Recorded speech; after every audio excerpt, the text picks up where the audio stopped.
門松の話、折口、忍。正月に門松を立てるわけを記憶している人が、今日でもまだあるでしょうか。この意義は、おそらく文献からは発見できますまい。文化を誇った者ほど早くに忘れてしまったようです。わずかに、県外に取り残されたごく少数の人たちの間に、かすかながら伝承されていることがあるので、それから探りを入れて、もう一度これを元の姿に返し、わかればその意義を考えてみたいと思うのです。今日では、門松の形が全国的にほぼ決まってしまいましたが、以前はいろいろ違った形のものがあったのです。今日のような形に固定したのは、江戸時代に諸国の大名が江戸に集ったために、自然とある一つの形に近づいていったのだと思います。あるいは、今日の形は、当時最も勢力のあったものの模倣であったかもしれません。絵で見ますと、江戸時代のものにも、葉のついたままの竹が、松よりも高く立てられているのもあり、松だけのものもあり、さらに変わった形のものもあったらしいので、松枯れで、武田首なきやしたかな。の句は、松平と武田とを封したのでしょうが、形が、ほぼ今日東京で建てるのと似ていたように思われます。今日東京で建てますのは、削いだ竹が中心になって、それに松があしらわれているのが本式とされています。今では、この形が全国的に真似られているのですが、それでも、古い習慣を守っている地方には、なお、お国風と見られる、松が主になって、その根元に笹の葉が刺されているものを、松だけが柱に結い付けられているものを、その他いろいろ違った形のものがあります。これらを見ますと、一体門松は、竹が中心なのか、松が中心なのか、と考えてみなければなりません。しかし、ところによると、松も竹も立てないで、全然別のものを立てているところもあります。例えば、箱根権現の氏子は、昔から、竹も松も立てないで、式見を立てます。これには伝説が付随しているので、箱根権現が山を歩いておられるとき、松葉で目をつかれた。それで氏子は必ず片目が細いと言い、松を忌むのだというのですが、このような話は、諸国にある持ちなし正月の話などと同じで、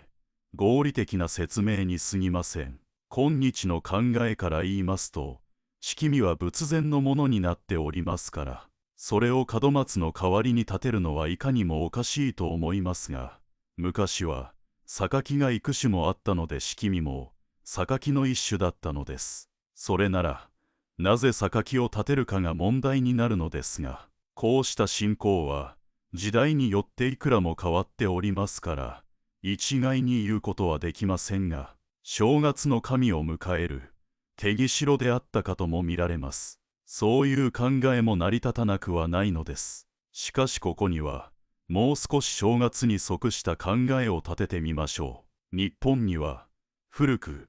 年の暮れになると、山から降りてくる、神と人との間のものがあると信じた時代がありました。これが後には、鬼、天狗と考えられるようになったのですが、正月に迎える年神様、年徳神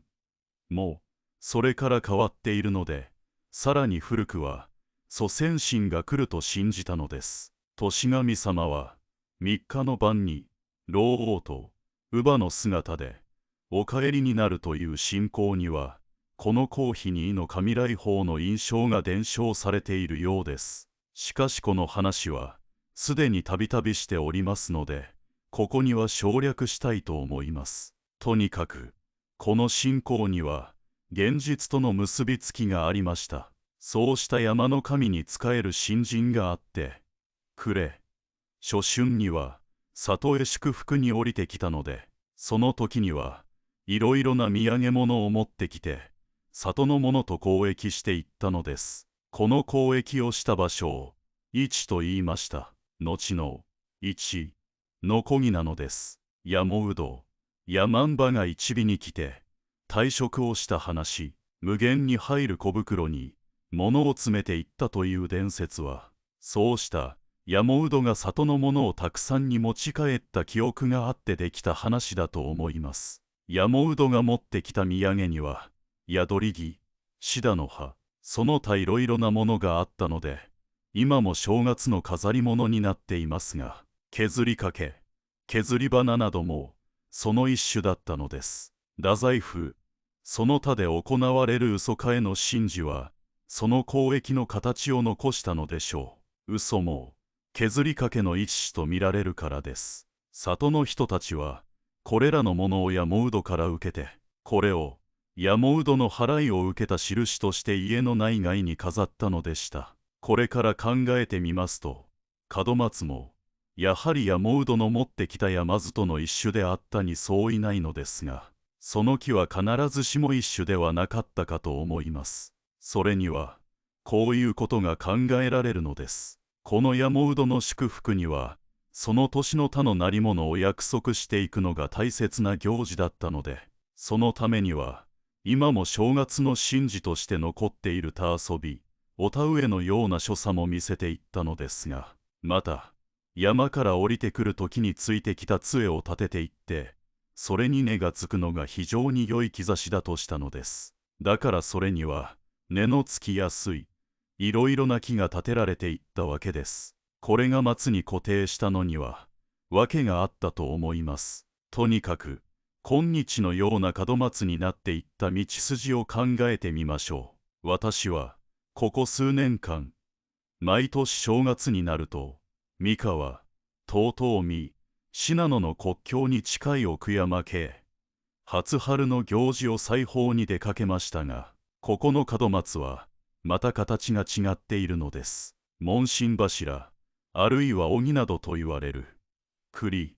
奈良などの柱が2本立てられ、これにしめ縄を張り、その下に松が立てられるので、その松の枝には、安という、藁で作った、筒を半分にしたようなものがかけられ、その中には、餅、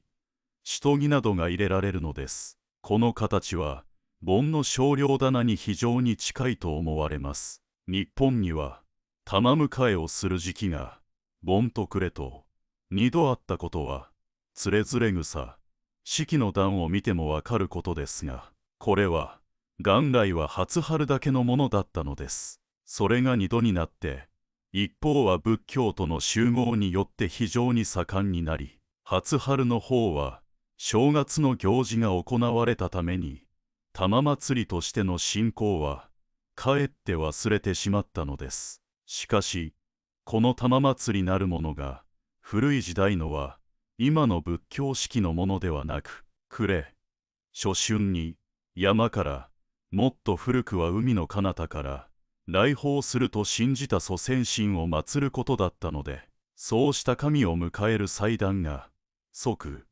棚あるいは蔵だったのです。七夕も、後には中国の気候伝信仰が取り入れられて星祭りになってしまいましたが、この語りに印象されている日本本来のものは、そうした遠来の神を迎えるべく、乙女が海岸に棚を作って、神の祭位を作るための旗を折りながら待っていたので、これが七夕でした。門松が、やはりそうした神を迎えるための棚であったという記憶を、かすかながらでも残しているのが、この三河、信濃、遠江の国境の山村で見た門心柱です。普通の家では、この門心柱を2本しか建てませんが、家によると十数本も建てるのがあります。その意味は、もう忘れられてしまっているのですが、老人たちの話を総合して考えますと、それは、本家が、分家の数だけの柱を建てるらしいのです。盆や正月に、子方が親方の家へおめでとうを言いに行く慣例は最近までありました。柱を分家の数だけ建てるのは、この記憶がそこにあったからでしょう。ところで、この柱を十数本立てた形は、あたかも、取り入れた稲を干す、ハザと同じ形なので、事実この門心柱のことも、ハザと言っているのです。そうしてみると、この二つは、偶然似ているだけではなく、稲を干す狭間も、元は実用のために作ったものではなく、